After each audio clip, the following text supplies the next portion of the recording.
become the leaders of the world? I've been coaching women all over the world, Yeah. literally on every continent, and very different cultures, like in Africa, South Africa, India, China, in the US, and South Yeah. America, and all over Europe. Like Simone de Beauvoir, I love her work where she says, "You're not born a woman, you become one." And this, I think, is incredibly interesting. We are architects of our own experience, so everything we know about ourselves, our self-image, our ego, everything is just a mental construct. And also, other research is showing that we have been taught men are from Mars and women from Venus. That's not true. The No. truth is that we are much more alike than we're different. But we Exactly. have been taught this narrative, which we have made part of our own history. So we think we are so different, which makes this divert between us, which is absolutely not necessary, which is creating a lot of conflicts. So I've been on like 10 years of very intensive psychological, spiritual training. We talked about that last time, be a spiritual beings having a human experience to understand the deep psyche, the logic of our psyche, which is who we really are. This we talked about it in last time about the patriarchy. It's a difficult issue to talk about because they don't recognize it, and we are living according to our whole society. It's based on that, and like we said last time, I'm not here to criticize men. No. I'm not here to criticize anybody, but there's such a huge potential. It's when we in society come to this place where it doesn't matter if you're a man or a woman, because we talked about it the last time too. How do we identify ourselves, biologically or psychologically? And we come to this time where it really doesn't matter. And that's where, in my mind, if we want to create a better world and it doesn't look so good, I think this is the next step of human evolution to that, like a transformation to the higher level of consciousness, where Yeah. we can access that potential and create that kind of a world that everybody intrinsically know this is what we want. Yeah. But of course, we have to break through so many glass ceilings. And those glass ceilings, as we know, it's also for women. They really don't understand because they're just living in this world of the patriarchal organizational society. They think it's just like this is how it's supposed to be. If you look at like the 5, 6 largest organizations in the world, led by men, we seem to follow the ideas of these great men. And I like to think of Elon Musk, like he wants to spend trillions of dollars to go and raise a civilization on Mars. And this is what we talked about the last time. This is playing God. And if you want to play God, you will be punished, in my Yeah. opinion. If you spend those trillions of dollars, it's saving our planet. This is our home. This is as far, the only planet Yeah. in this entire cosmos which has intelligent life. This just way of thinking and the costs to get there and what Yeah. that will imply, is that the definition of a genius? I don't think so. No. As humankind, we are raising to a new level of consciousness, and this is already happening. Um, And I think it's a bit little danger to think of wealth as the only reason for intelligence. Like he has the wealth on the background to say, I got rich, so of course I'm smart. But it doesn't always have to be like that in the efficient way. It's working automatically today. So whether he got wealthy because he was inherited the wealth or whether he just got lucky, it's not enough foundation to say this is the smartest guy on earth going to save civilization, because I also agree with you, this is totally playing God. And it's like, okay, if he goes to Mars, be welcome, but I don't think he'll come back to earth. Like saying, if he would spend the money here, we would already save Earth, because that means that if we can save Mars, we could also save Earth, of course. It's like this, what Neil deGrasse Tyson said, is yeah, that if we can terraform Mars, you could also re-terraform Earth. exactly. And how can he then say giving up Earth? That's what comes to my mind. This is all about money. If you look at it from a global perspective, and that Hmm. we are living on this planet, all the borders between all the countries and all the different languages, what we are seeing in many parts of the world, like particularly in the state now, the decline of democracy, which happens when the world is in an uneasy state. We're facing a Yeah. lot of problems. At some point, it will even itself out, but this is a law of the systemic thinking. The pendulum is now going in one direction and it will turn. And if Donald Trump is elected, the superpower, United States of America, is not a superpower anymore. And it will not be. And I see it as a huge opportunity for Europe Yeah. to show the world we can do it differently. I'm thinking also Scandinavia, because not because we're small, but because we actually went through a social democracy to get to the state we are today. It's not to say we are perfect, because we are absolutely not. We have things to develop as well. But we are ahead of America in a lot of sense. They could look up to us in a lot of their politics. They're not even there of the socialism we've been through. Yes. And they call it communism, but that's not Scandinavia, because we're not that. So they don't even see the difference between socialism and communism. But we have a global problem. We have a global problem of ecological crisis, of climate crisis. And then it's just about, again, this is politics. And then they talk about politics. What's an excuse, you know? It's all about shareholder value, and it has always been shareholder value. The fact is that shareholder value has two sides of it. The one is the short term. I want my money back as soon as possible and as much as possible. And on the other side, the one who earns most money are the ones who invest long term. These are the best investors. It just signifies that the men are the ones who are the greedy ones, wants to fulfill their ego needs. Well, look at me. This is a very basic, simple psychological model, which is called the seven level of consciousness, where the first 30 years of our life, we are about to fulfill our ego needs. And then come the midlife crisis, and everybody says, wow, my wife doesn't understand me, and 50% people get divorced Yeah. because living the desires of our ego is not fulfilling anymore. I call it desires and values of the soul, which is connecting us to the female, which is connecting us to the common good. All these female traits, which is compassion, which is empathy, which is walking the extra mile, which is creating a safe environment mentally and emotionally. Stereotypically, they are female. But the organizations of today are not democratic. They are very command and control, Yeah. detail oriented, micromanaged. And it's a kind of a paradox that modern organizations are organized according to this when we're living in a democracy. So, to try to sum up, because I've been thinking about this lately, when we talk about diversity, when we talk about inclusion, Yeah. it kind of divides, because diversity is like, okay, so those are the people that are different from us, and then we have to include them into organizational culture. The inner patriarch you're talking about, if women get the same position as a man in a big business led by or made by men, to start with, doesn't have to necessarily mean it getting more female. Just mean that they can show to the world we are celebrating diversity, because we got some Yeah, people in to do our job, which we're telling them what to do. Like you said, micromanaging.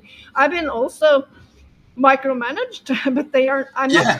I'm not so easy, because I get very troublesome when they try to do that. I hope we can say that there's some hope in the future to go towards a new era, where we try to solve problems on the global scale, which is what Yuval Harari is saying. This is an opportunity to Yeah. globally connect and look at it from that perspective. We need to solve these problems together. And I think the best way of doing that is creating this kind of organizational culture which is supporting that. If you do that, you will earn at least 15% more money. You will be more attractive as an employer. You will be more innovative. Yeah. And the right way is that the top management has to be fully supportive of the whole program, because it will be a long-term strategical organizational transformation. Everybody talks about change today. And so what does this change mean? It means that, okay, we do the same thing, but we do it in a different way. Nothing happens. I also know from a study done by Stephen Covey, the most famous coach, a beautiful person. He did a large study on the top 500 Fortune organizations in the world. And the results came out, how good are you at executing company strategies? And the result was those 500 top in the world are only utilizing at an average 20% of the potential. And why is that? Because we are not working together. The basic part of human nature, which is compassion, empathy, we're doing this together. We create a safe environment. And if you do that, you can, the sky is no limit. And it's not rocket science. And if you think about it logically, to thrive in an organization, we need those part of our human nature to be fulfilled. We need to be seen. We need to feel that we are contributing to something that is for the greater good. Because we also need to take care of our egos, and we can do that. But we are so hung up in the old way of thinking Yes, about Elon Musk was his childhood. That when you don't get enough attention, or maybe care, or maybe even recognition as a 1 to 7 year old, is also a way of going back to that stage of competing and getting the elbows out because you didn't learn anything else when you were that little. So you're saying that psychology is following us all the way through these companies.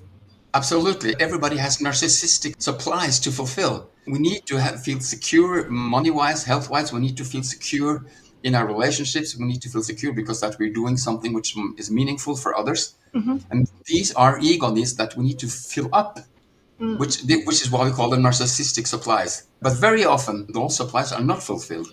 And that's what we learn when we are kids. We don't feel loved, we don't feel seen, we don't feel appreciated. And those incredibly painful experiences are being stored in our whole system, particularly in the part of our brain which we call amygdala, which is the one to take care of the emotions. All And right. as kids, when we experience tantrums, the amygdala just collapses. And these feelings, those emotions remains in our bodies. So when we're grown ups and we experience something that is the same as we experienced as a child, we become that little wounded child and we start acting Yeah. like one. This is what Donald Trump is doing. He's Yes, acting like yes. a little child. Erdogan is doing it. I mean, a lot of politicians are doing it. So to free ourselves to go out of the comfort zone, we need to start to understand that we are actually just a mental construct. And this is Yes. something that we don't learn in the school. We don't learn it anywhere. We never learn what does it mean to be a human being from society. Okay, you go to kindergarten, you go to school, you go to university, you get a job, you get a partner, you get a house, you get a car, you get a dog. Like we said, Volvo, Villa, Vovov. Yeah. Okay. And when you do that, and then you find out, was that it? No, it's much more to me. Yeah, yeah, yeah. Going back to Harari and also my studies in social anthropology and sociology, where they say that people that were living in the Stone Age culture before we become steadfast in those tribes, because they were living in tribes, and this tribe couldn't be more than 150. If they were more than 150, they would have to divide because then they could not connect to each of one of the tribe. In many of those tribes, we know that from studies today, they didn't have a word for I. Oh, yeah. Okay.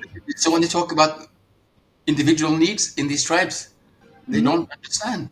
No, exactly. But our tribe will die. Survival is we. Yeah. And we have shifted totally into that. In order to survive, you have to be the most successful individual, so that you have to push other people down to get there. Yeah, it's totally different worlds. It's the same when I'm half indigenous, so I'm half Sami. So I know a little bit about the Mhm. nature that you grew up with. And then I think that being in nature creates more this you have to rely on others to survive, because otherwise you might be killed by a snake or a bear or whatever. You have to defend yourself.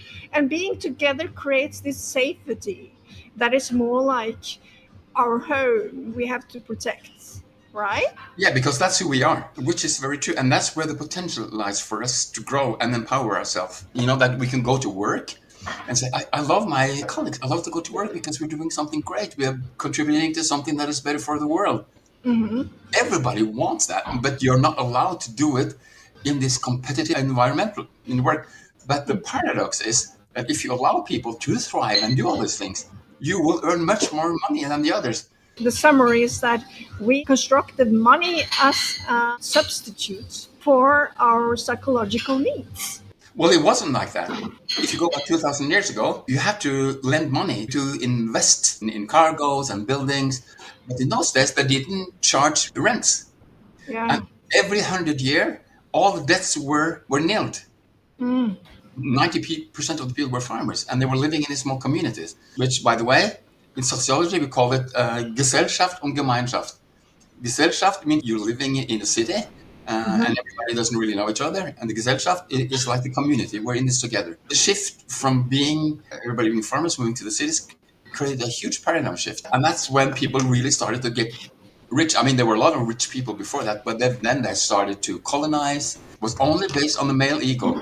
We are in a post capitalistic world where we're trying to enhance the capitalism into a new light, because the gap will only grow.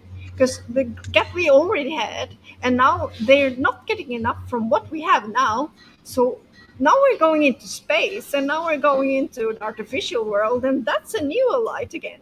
I think we're at this stage now where we have a choice. We have to rethink the economy Yeah, because basically it's enough for everybody. they know it. The resources are going out, so that's what they're trying to find resources other places, because resources are now keeping them the only safety net. Can we say that artificial intelligence is kind of the new business as usual then, right?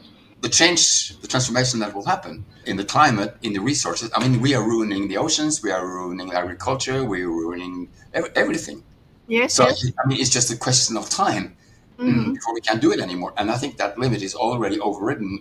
I would say fire all the old guys. The things are happening so fast, the transformation is happening so fast. You know, like 2 years ago, who would talk about artificial intelligence the way that we do today? Dalai Lama, he says, the world will be saved by Western women.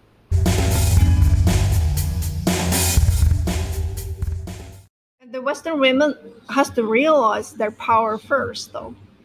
Well, they I, have it, but they don't have access to it in larger context. I feel that a lot of us sleeping in this comfort zone, that they are led by men, and they feel that's very comforting. Yeah, because they're really not aware of what's happening to them living in that Yeah. bubble. Because I know with my coaching, when I talk about the patriarchy, when I talk about this in the critic that everybody has, is Hmm. in the patriarchy, this internalized voice that tell women that because you're a woman, you have to behave in a certain way to be loved, to be accepted, which means that you are missing so much of your potential. And these are the facts. And we talked about the difference of the brain. We talked about the cultural impact. We talked about neuroscience. We don't have to discuss that anymore.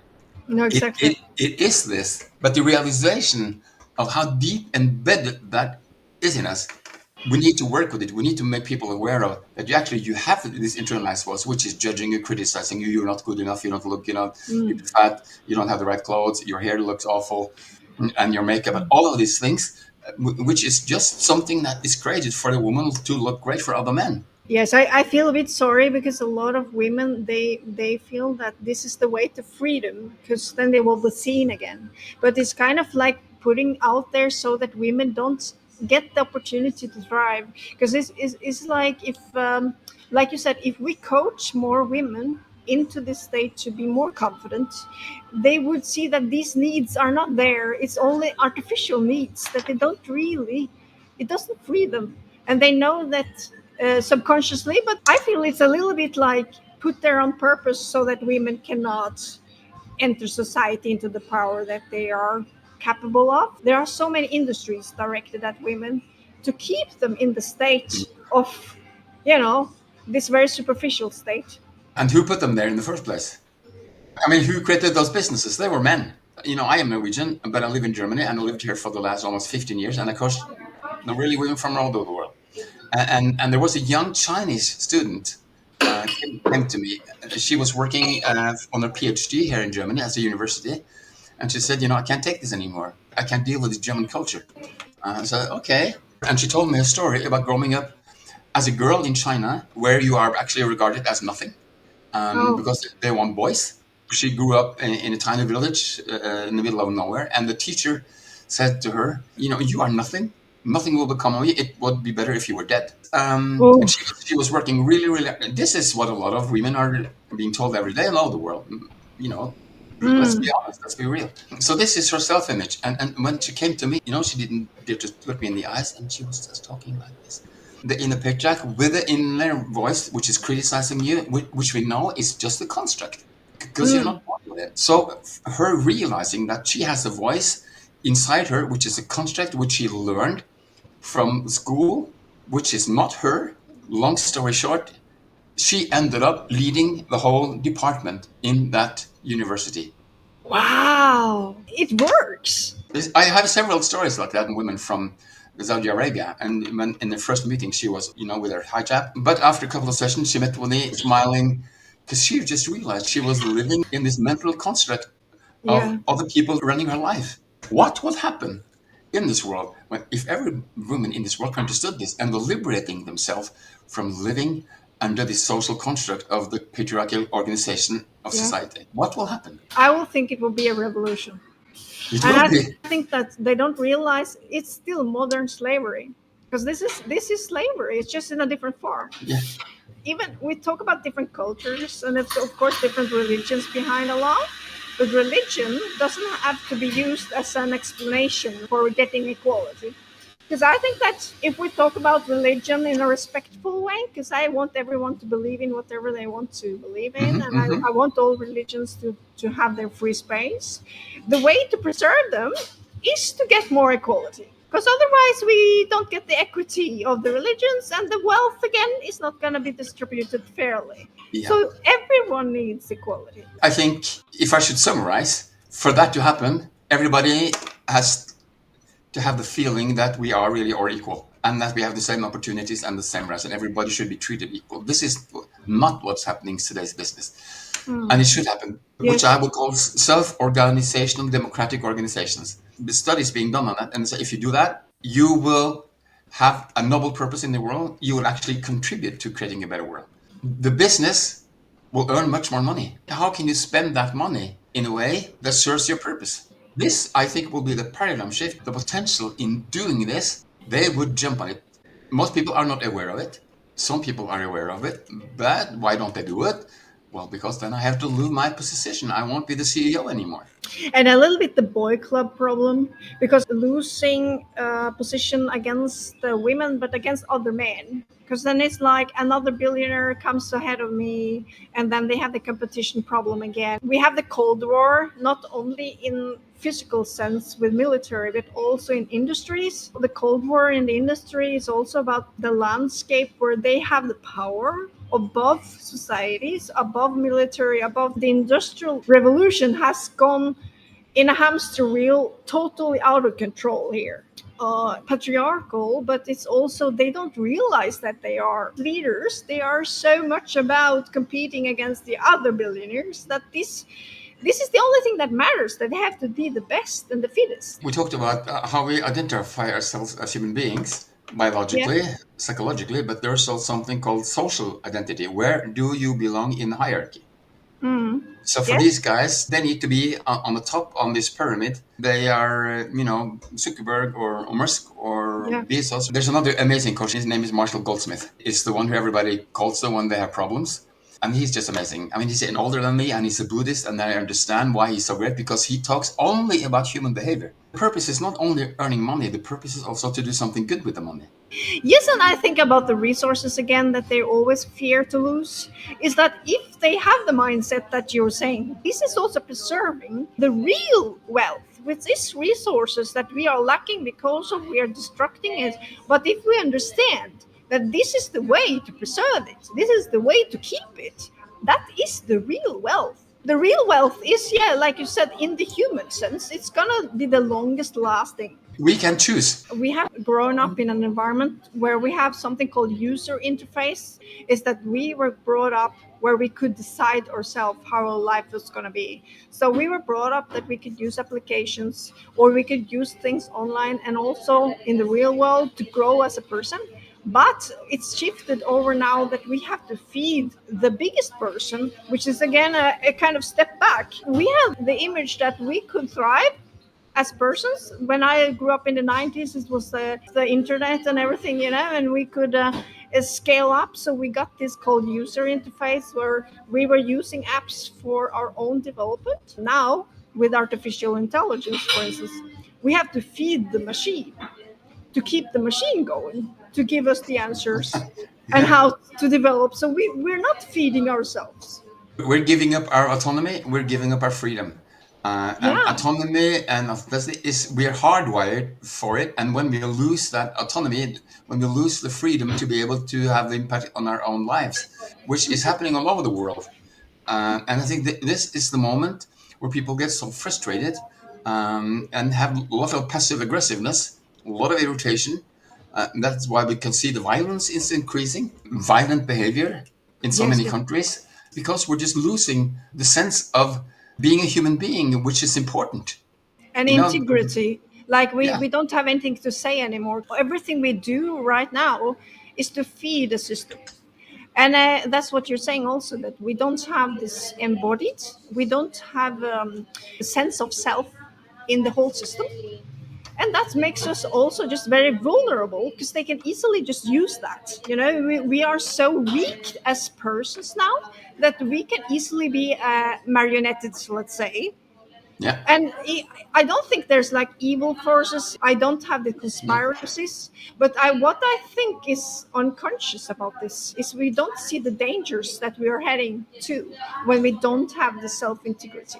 We're kind of asleep in a state of accepting the situation as it is without really knowing it. The point where we realize when we open our eyes that we do have a choice to break out of the conformity, the way that we always have done things, the wife, the kids, the house, the job, the mortgage, and everything. It's hard to break out. That we are in the sleeping state, and we have to realize everything we do is a choice, and everything is a political choice, but also everything is an emotional. So when we do something, we are making some bigger choices. It's interesting when I'm looking at the screen at us. The background is like we're out in space and all the planets are running around.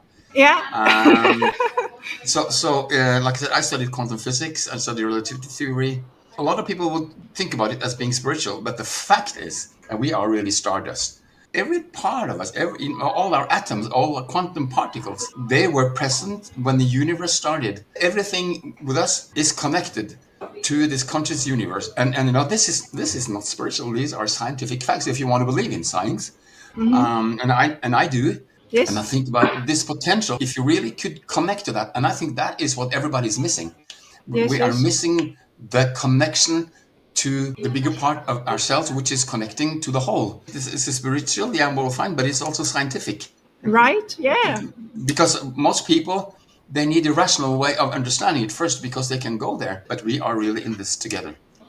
Yes, totally with you there. But I think that to get other people's with us on that thought, we also have to remind people that this is not for some alternative spiritualism. This is actually a made alternative by somebody who tried to divide us Of course, from the reality that we are, because we were yeah. originally together, like you said, and we are a part of universe. We're not separated. The earth is not flat. We are a round circle that goes around a sun.